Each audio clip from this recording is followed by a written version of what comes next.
नमस्कार मित्रांनो, स्वागत सगळ्यांचं PWMPC वालामध्ये। आज संयुक्त गट ब कंबाईन ग्रुप बीचा पेपर झाला पूर्व परीक्षेचा। विद्यार्थ्यांचे फीडबॅक ऐकले त्यावरून असं लक्षात आलं की पेपर इझी टू मॉडरेट होता। मीही पेपर बघितलाय। विशेषतः सायन्सच्या पेपरबद्दल जर बोलायचं झालं तर सायन्सचे प्रश्न इझी टू मॉडरेट होते। एक दोन प्रश्न जर सोडले जे जरा आउट ऑफ फोकस होते, बाकीचे प्रश्न अगदी इझी टू मॉडरेट होते। विशेष म्हणजे आपलं यूट्यूबवरची वन शॉट सिरीज असेल, PWच्या आपल्या बॅचेस असतील सगळ्या प्रीच्या कंबाईनच्या राज्यसेवेच्या, त्यानंतर PYQ सिरीज असेल, MCQ सिरीज असेल, या सगळ्यांचा फायदा विद्यार्थ्यांना खूप जास्त झाला आहे असं एक एकंदरीत चित्र दिसतंय। सो मित्रांनो, बघूयात विज्ञानाच्या प्रश्नांचं ॲनालिसिस किंवा विज्ञानाच्या प्रश्नांचे संभाव्य उत्तरं काय काय असतील, कारण आयोगाची आन्सर केल्यानंतर आपल्याला ते क्लिअर होईलच। सो आपण संभाव्य उत्तरं तालिका बघूयात। पहिला प्रश्न बायोचा आहे, क्लासिफिकेशन मधला, क्लासिफिकेशन ऑफ प्लांट्स मधला। जोड्या लावा। शैवाल गट आणि उदाहरण दिले इकडे इकडे वेगळे शैवालचे प्रकार दिलेत आणि इकडे त्यांचे एक्झाम्पल्स दिलेत। आपल्याला ओळखायचं कुठलं शैवाल कुठल्या गटातलं आहे। इंग्लिशमध्ये पण आहे प्रश्न, आपण तो पण बघूयात। सो पहिला आहे क्लोरोफायसी। क्लोरोफायसी म्हणजे ग्रीन अल्गी असतं मित्रांनो, त्याला स्पायरोगायरा त्याचं उदाहरण आहे। सो क्लोरोफायसी स्पायरोगायरा, एचं तीन इथेच आहे, बस संपला विषय। जेव्हा तुम्हाला एखाद्या प्रश्नाचं उत्तर मिळालं ना मित्रांनो, त्याला पुढे जास्त डोकं लावत बसायचं नाही, कारण तुम्ही जर जास्त डोकं लावत बसाल तर मग तुमचा वेळ पुरणार नाही। तुम्हाला बाकीची उत्तरं कन्फर्म करायची असेल तर तुम्ही पुन्हा वापस येऊ शकता सेकंड राऊंडला, ठीक आहे। सो याचं उत्तर 3 असायला पाहिजे किंवा 3च आहे 100%, मी तुम्हाला सांगतो, ठीक आहे। 5PC ब्राऊन अल्गी आहे, त्यामुळे सार्गासमेचं उत्तर आहे, ठीक आहे। रोडोफिसी रेड अल्गी आहे, लक्षात रेड अल्गी रोडोफिसी, त्याचं उत्तर जे आहे ते पॉलिसायफोनी आहे। आणि झॅन्थोफायसी हे येल्लो ग्रीन अल्गी आहे, त्याचं उत्तर बॅट्रिडियम आहे। येल्लो ग्रीन अल्गी, येल्लो आणि ग्रीन अल्गी असं पण एक प्रकार आहे, ठीक आहे। दुसरा प्रश्न आहे बघा, आपण बायोचाच आहे। हार्मोन्सवर प्रश्न असतोच 100%। खालीलपैकी कोणाला फळ पिकवणारा हार्मोन म्हणतात? Which of the following is called as fruit ripening hormone? आता प्लांट्समध्ये युजली हार्मोन असतात 5च, त्या 5 हार्मोनपैकी फ्रूट रिपनिंग कोण आहे? फ्रूट रिपनिंग हार्मोन जे आहे त्यातलं आपल्या सगळ्यांना माहिती आहे, पार्ट आहे सगळ्यांना, इथिलीन। हे आपल्या PYQ सिरीजमध्ये झालं, MCQ सिरीजमध्ये झालं, वन शॉट सिरीजमध्ये झालं, बॅचेसमध्ये झालं, सगळीकडे झालं। हा आजचा आपला खिशातला मार्क आहे, पॉकेटमधला मार्क आहे, लक्षात, ठीक आहे, ठीक आहे। तर याचं उत्तर इथिलीन असणार आहे 100%, 101%, ठीक आहे। ऑक्सिन जे आहे ते सेल ग्रोथला, डिव्हिजनला मदत करतं। जिब्रेलिन जे आहे ते स्टेमला स्ट्रेंथन करतं, खोडाला। सायटोकायनिन जे आहे ते सेल डिव्हिजनचं रेट वाढतं, ब्रांचिंग वगैरे, फ्रूट्स सीड्स बिअरिंग कॅपॅसिटी वाढवतं वनस्पतींची, ठीक आहे। सो याचं उत्तर इथिलीन आहे। तिसरा प्रश्न आहे वनस्पती रोग आणि रोगकारकांच्या जोड्या ओळखा। हा पण बायोचाच प्रश्न आहे, हायजीनचा, प्लांट डिसीजवरचा आहे, ठीक आहे। सो गव्हाची सुटी काजळी, गव्हाचे, भुईमुगाची, हळदीच्या। आता हे हळदीचे ना, भुईमुगाचंच आहे ना, येऊन गेलं टिक्का डिसीज, याच्या अगोदर येऊन गेलाय, येतो सर्कोस्पोरिडियम पर्सोनॅटा आहे, लक्षात ठेवा, सर्कोस्पोरा पर्सोनॅटम। सो कचं 2 जर बघितलं तुम्ही तर एकच ठिकाणी आहे, संपलं विषय। तिसरा पर्याय आहे उत्तर, लक्षात, ठीक आहे। Loose smut of wheat, black stem rust, tikka disease of groundnut म्हणलं की सर्कोस्पोरा, लक्षात ठेवा, ठीक आहे, संपला विषय। मग ते वीटचं येतं हे युस्टिलॅगो, त्यानंतर ब्लॅकचं येतं बघा, म्हणजे याचं तिसरं पर्याय आहे, लक्षात ठेवा। ब्लॅकचं बीचं जे आहे ते येतं 4, ओक्सिनिया, आणि लिप स्पॉटचं येतं 1, ठीक आहे। हेच उत्तर आहे। जोड्या लावाचा प्रश्न आहे, प्लांट डिसीज आणि कॉझल। यातल्या काही डिसीज जे आहेत प्लांटचे ते आपल्या पुस्तकात आहेत, त्या तुम्ही बघून घेऊ शकता, कधी व्हेरीफाय करू शकतात, त्याच्या आधारे तुमचं उत्तर निघतं। म्हणजे ऑलमोस्ट हे पण असणार आहे आपल्या पुस्तकात, हे पण असणार, हे पण असणार, ठीक आहे। पुस्तकामध्ये सगळे डिसीज आहेत परफेक्टली। चला, पुढचा प्रश्न आहे बायोचाच आहे, डिसीजवरच आहे तो पण। खालीलपैकी कोणती लस त्वचेच्या थरामध्ये देतात? Which of the following vaccine is given intradermally? त्वचेच्या थरामध्ये कुठली लस देतात? तर मित्रांनो, इथे ऑप्शन्स आहेत, TT एक आहे, त्यानंतर BCG एक आहे, जपानी एन्सेफलायटिस आहे, आणि पित्तज्वर आहे। सो ह्या 4 पैकी जर विचार केला मित्रांनो आपण, तर BCG लस जी आहे ती त्वचेच्या थरामध्ये देतात। BCG लस जी आहे ती त्वचेच्या थरामध्ये देतात, असं माझा प्राथमिक अंदाज आहे। बघूयात आता आयोगाचं उत्तर काय देतं, बट मेजॉरिटीचं उत्तर BCG असण्याची शक्यता मला तरी वाटतं जास्त आहे, ठीक आहे। BCG म्हणजे बॅसिलस कॅलमेट गॉरिन नावाची लस आहे, जी TB विरुद्ध दिली जाते, TB विरुद्ध, ठीक आहे। आणि ही लस युजली त्वचेच्या थरामध्ये कोणाला दिली जाते माहिती आहे का? ज्यांना डायबिटीज वगैरे असेल ना, त्यांना त्वचेच्या थरामध्ये दिली जाते, लक्षात, ठीक आहे, ही लस। पुढे हा प्रश्न जरा बायोचा आहे मित्रांनो, बट मात्र हा प्रश्न डिफिकल्ट लेवलचा होता. जर तुम्हाला कन्फर्म याचं उत्तर माहीत असेल तरच द्यायचं होतं, अदरवाईज रिस्क घ्यायची नव्हती. लक्षात. प्रश्न बायोमेडिकल वेस्टचा होता. बायोमेडिकल वेस्ट जे आहे ते सेग्रिगेट करतात आणि त्याचं सेफली डिस्पोज करतात, त्याला त्याची विल्हेवाट लावतात. मग प्रश्न विचारला, बॅग्स वापरतात बघा आजकाल हॉस्पिटलमध्ये, वेगवेगळ्या रंगांच्या बॅग असतात मेडिकल वेस्ट ठेवायला आणि त्याला डिस्पोज करायला. तर मग इथे विचारलं आपल्याला की ह्युमन ॲनाटॉमिकल वेस्ट जे आहे, म्हणजे मानवी शरीरातला जो कचरा आहे, मानवी शरीरातले जे अवयव आहेत, मानवी शरीराचे जे पार्ट्स आहेत ना, ते कशात ठेवतात. त्याचं उत्तर रेड बॅग असायला पाहिजे, रेड बॅग. याचं उत्तर लाल पिशवी असायला पाहिजे. लक्षात. ठीक. हे असले प्रश्न कुठल्याही पुस्तकातून वगैरे नसतात. This is totally logical question. Totally logical question. State बोर्डमध्ये हा प्रश्न असणार आहे. लक्षात ठेवा, स्टेट बोर्डमध्ये हा प्रश्न असणार आहे. लक्षात. 100%. 8वी 9वी 10वी कुठेतरी. किंवा आपण जेव्हा हॉस्पिटलमध्ये जातो, हॉस्पिटलमध्ये आपण कचऱ्याच्या बॅगांकडे दुर्लक्ष करतो, घाण अस्वच्छ म्हणून. पण आयोगाचे प्रश्न विचारण्याची हे बघा टेंडन्सी बघा. तुम्हाला हे सगळं तुमचं ऑब्झर्वेशन, कारण सायन्स हा सब्जेक्ट बेसिकली ऑब्झर्वेशनचा आहे. तुम्हाला हे सगळं ऑब्झर्वेशन पाहिजे. आपल्या आजूबाजूला हे काय, हे काय, हे काय, याचा काय उपयोग, त्याचा काय उपयोग. ठीक आहे. सो असले प्रश्न परीक्षेला येतात. ठीक आहे. याचं तर रेड बॅग असायला पाहिजे. त्यानंतर पुढचा आहे आपला बायोचाच प्रश्न आहे परत. आहारातील प्रथिनांची जर कमतरता असेल, प्रोटीन डिफिशियन्सीमुळे काय होतं. वातरोग होतो का, ॲर्थरायटिस नाही होत, मधुमेह होतो का, डायबिटीज नाही होत, पार्किन्सन होतो का, बिलकुल नाही. एकच आहे क्वॉशरकॉर म्हणतात. क्वॉशरकॉर. लक्षात. त्याला आपण सुकटी किंवा सुजवटी असं म्हणतो. लक्षात. सुकटी किंवा सुजवटी.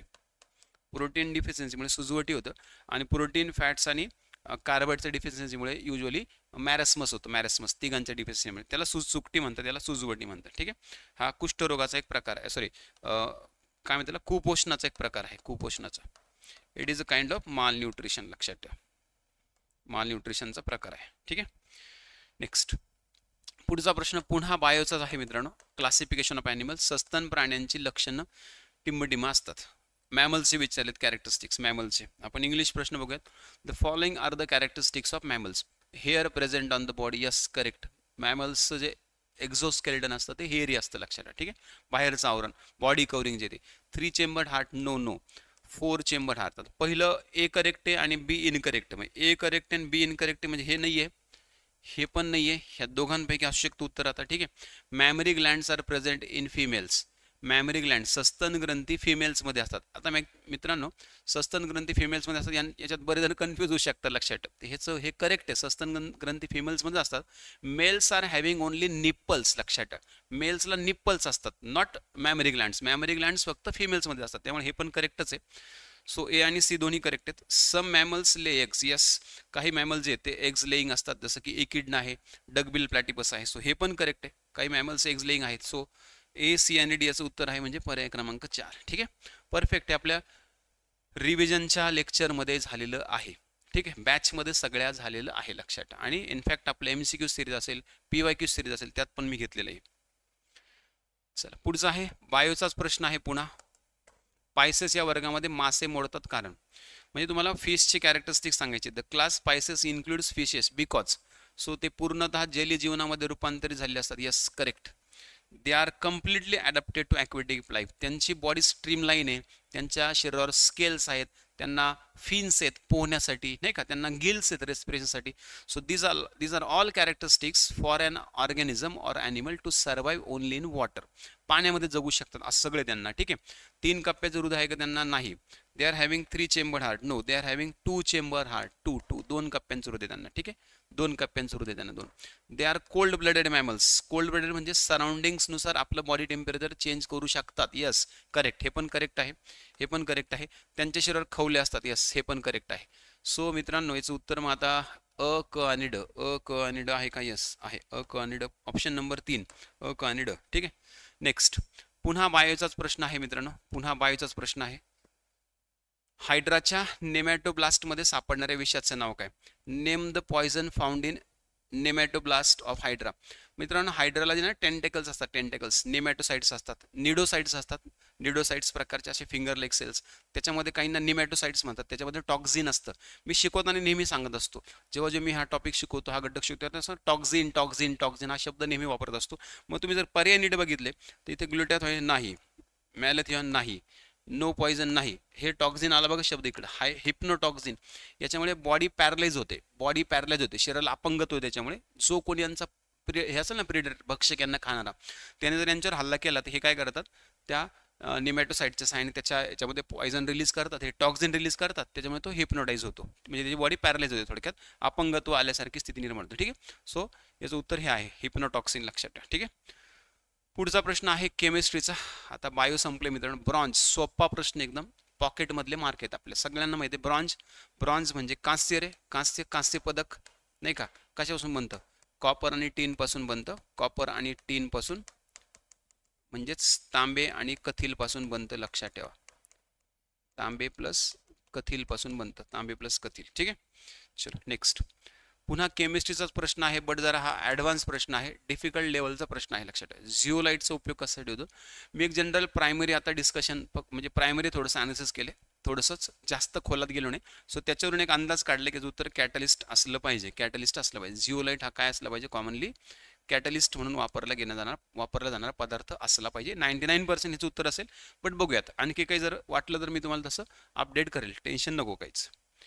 पुढचा प्रश्न आहे पुन्हा केमिस्ट्रीचाच, न्यूमरिकल विचारत नाही, डिफिकल्ट प्रश्न एक आलाय परत. ठीक आहे, how many grams of hydrogen can be obtain from 2 moles of formaldehyde considering 100% reaction of recovery. मित्रांनो, फॉर्मल्डिहाइडचा फॉर्म्युला आहे CH2O.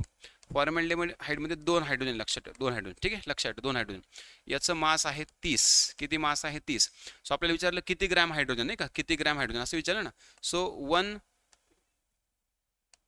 1 मोल जे आहे, 1 मोलमध्ये असणार 2 ग्रॅम. मग आपल्याकडे काय विचारलं आपल्याला, 2 मोल विचारले आपल्याला. मग 2 मोल म्हणजे इंटू 2, याला 4 ग्रॅम. सो याचं उत्तर 4 ग्रॅम असणार आहे, 4 ग्रॅम. ठीक आहे, 4 ग्रॅम.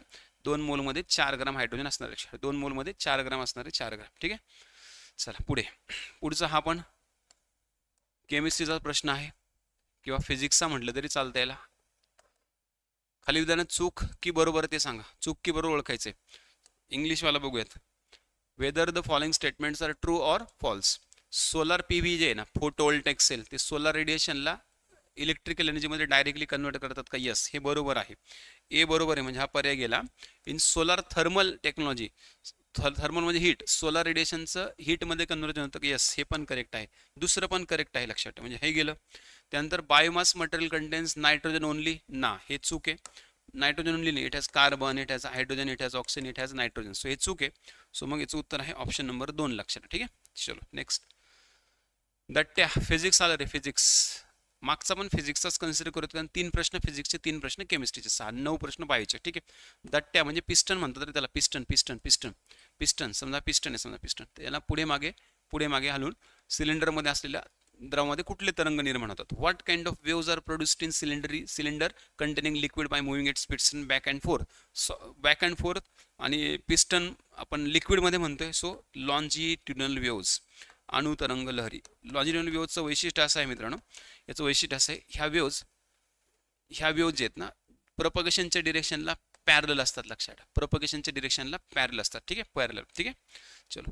आणि लास्ट क्वेश्चन मित्रांनो, अगदी सोपा प्रश्न फिजिक्सचाच, हा पण पॉकेटमधला प्रश्न आहे, शिकवण्यात झाला आहे, रिव्हिजनमध्ये झाला आहे, MCQमध्ये झाला आहे, PYQमध्ये झाला आहे, सगळ्या वेळेस. कारण PYQचं पण मी ॲनालिसिस घेत असतो, त्यात पण झाला आहे प्रश्न, नाही का. काय विचारलं आपल्याला, दृश्य प्रकाशाची तरंगलांबी विचारली. In electromagnetic spectrum what is the wavelength range of visible light. ठीक आहे, 400 ते 700 नॅनोमीटर आहे, 400 ते 700 नॅनोमीटर विजिबल लाईटची वेवलेंथ आहे. ठीक आहे, चला तर मित्रांनो, हे होतं आपल्या गट ब पूर्व सायन्सच्या 15 प्रश्नांचे संभाव्य उत्तर. आपण आता पुन्हा एका व्हिडिओमध्ये भेटणार आहोत. हे जे 15 प्रश्न आलेत, या 15 प्रश्नांचा रेफरन्स काय, कुठून आले प्रश्न, आपल्या पुस्तकातून किती आले, बाकीचे प्रश्न मग पुस्तकाव्यतिरिक्त अजून कुठून आले, आपल्या पुस्तकातून आले म्हणजे ते स्टेट बोर्ड NCERT मधूनच आले, असं लक्षात घ्यायचं, लक्षात. ठीक आहे, सो ते आपण सोर्सेस पण बघणार आहोत आणि आणखी डिटेल अनालिसिसचा एक व्हिडिओ पाहणार आहोत. ठीक आहे, थांबायचं, आता भेटूयात. तुम्हाला सगळ्यांना, ज्यांना पेपर खूप छान गेला त्यांना सगळ्यांना खूप शुभेच्छा, ज्यांना थोडासा डिफिकल्ट गेला त्यांना सगळ्यांना पुढच्या एक्झामसाठी शुभेच्छा. ठीक आहे, थँक्यू, जय हिंद.